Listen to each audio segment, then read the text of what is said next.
आज आपण मसाला पापड करणार आहे, रेस्टॉरंट सारखा मसाला पापड करणार आहे, चमचमीत मसाला पापड। आपण तेल तापायला ठेवले, आपण मसाला पापडासाठी पापड तळूया।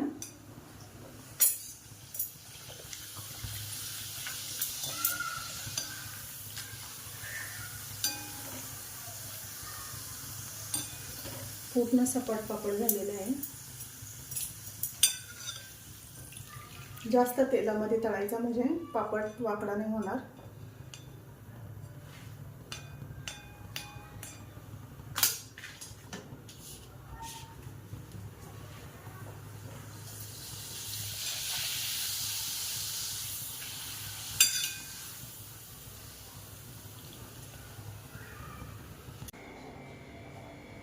आधी टाकणार आहे कांदा,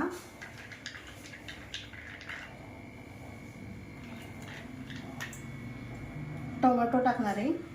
टोमॅटोच्या बिया आणि पाणी काढून घेतलेलं आहे, त्याच्यामुळे लूज पडणार नाही। बिया काढल्यामुळे पटकन ओला होत नाही पापड। त्याच्यावर टाकणार आहे कोथिंबीर,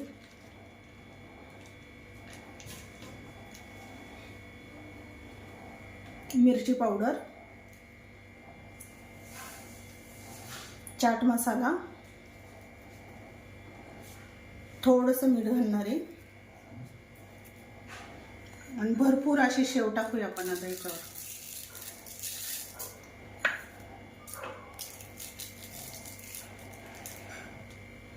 आणि कुणाला आवडत असल्या तर लिंबू नंतर पिळलं तरी खाताना चालेल। आपला मसाला पापड तयार आहे। लाईक आणि सबस्क्राईब करायला विसरू नका।